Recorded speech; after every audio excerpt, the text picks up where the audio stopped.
Depression. Am I alive or am I dead? My greatest regrets repeating in my head, feeling so empty, so cold, like a puddle of my own blood forming a silhouette of gold. Wondering if I'll be missed, trapped in my own darkness, lost to the lucidity of my own mind. My depression, a war in my head, counting down the days left of my life, lost in other silly rhymes, trying to breathe but no longer living, lost all hope, lost all meaning, confused with what is real and what is in my deluded mind, counting down the seconds to my death, watching in hell as they place to rest.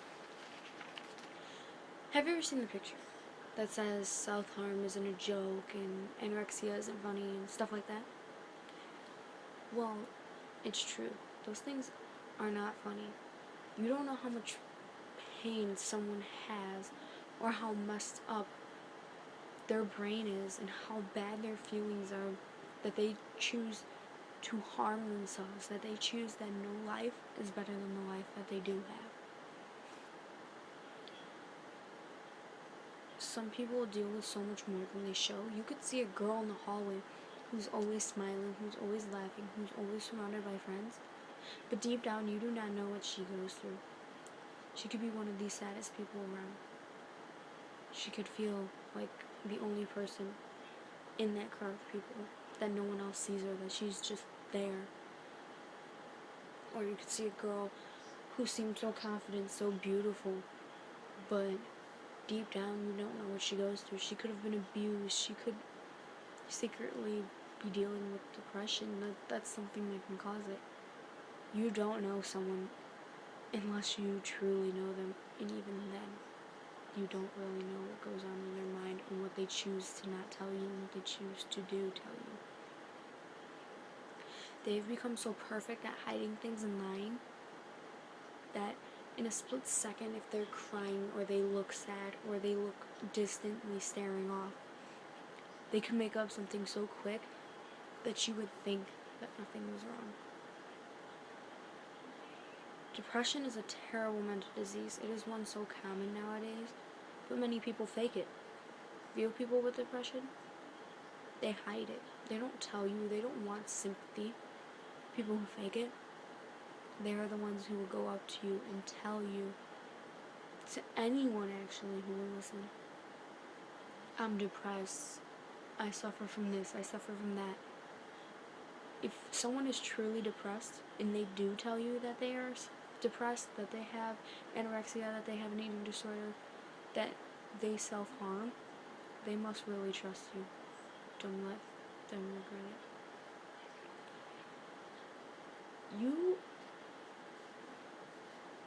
When you have depression, it ruins relationships with everyone. With your family, you don't want to be around them. You feel like they're better off without you. Same with friends.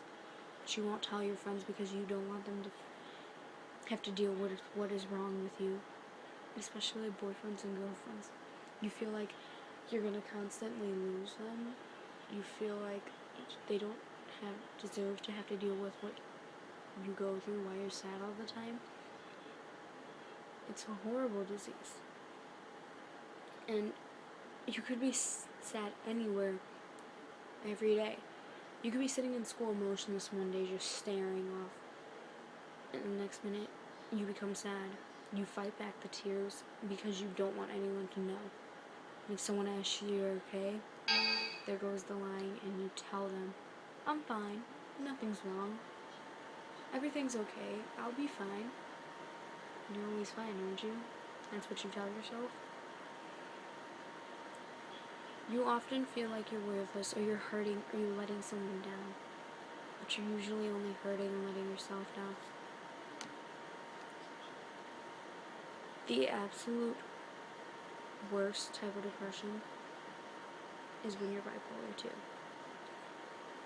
You not only have to deal with the sadness of depression, but you also have to deal with the anger from bipolar, and you can really find it hard to be around anyone, including your own self.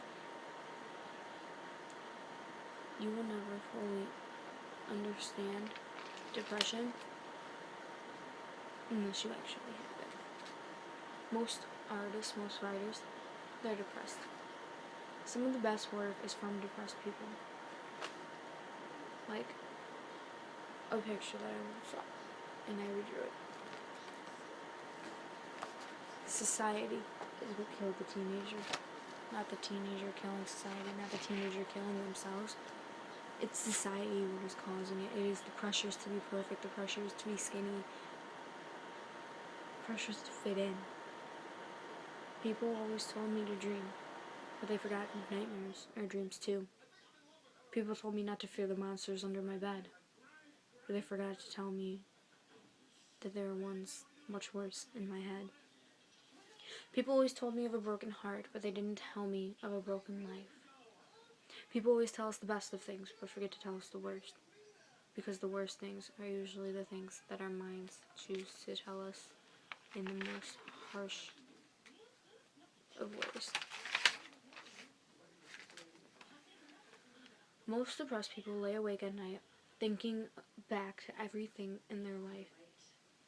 For a depressed person, music is their best friend. You can't.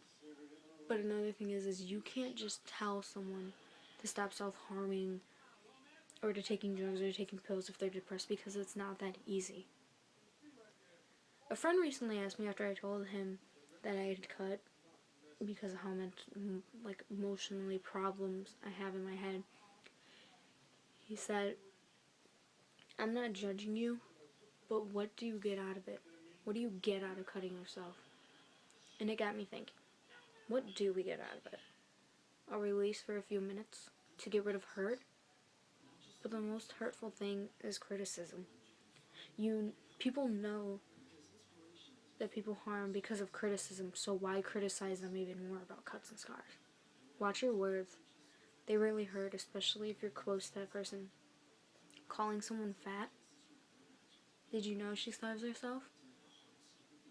A friend of mine, one time when I was walking in the hallway in front of her and another friend of mine, said something to me that I already knew, and I said I knew that, and I walked forward because I really just, it was a bad day.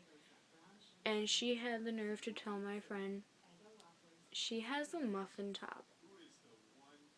Well, little did she know that the other friend would come and tell me, and when I found that out, I went home and cried for 3 hours straight.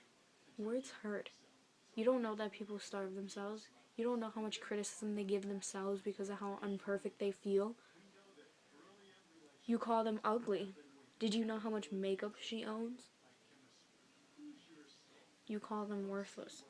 Do you know that you're the reason why that person feels so worthless in a relationship that she feels like she should just die and that everyone else would be fine without her? All of these things, they are real. Before every word, people feel safe. But after a word that can damage them, they feel so like they've been kicked after already being down and stabbed and punched. Girls and guys dealing with this problem are trying to be perfect and trying to be worth it. Let me tell you something. You are perfect and you are worth it. Stay strong because self-harm isn't the way. I know. Show people that you're stronger than their words, and if you do have a friend who harms, don't tell them to quit. Show support by telling them to draw or write, or mostly just being there, and don't judge them. I have another poem that is pretty common. She paints a pretty picture, but the story has a twist. Her paintbrush is the razor and the canvas is her wrist. She paints her pretty picture in the color that's bloody red. While using her sharp paintbrush, she ends up finally dead. Hold on! Her pretty picture's fading, quiet stilling on her arm. The blood is not racing through her. She can no longer do harm. She painted the pretty picture, but the picture had a twist. You see, her mind was the razor, and her heart was her wrist. Stay strong, beautiful.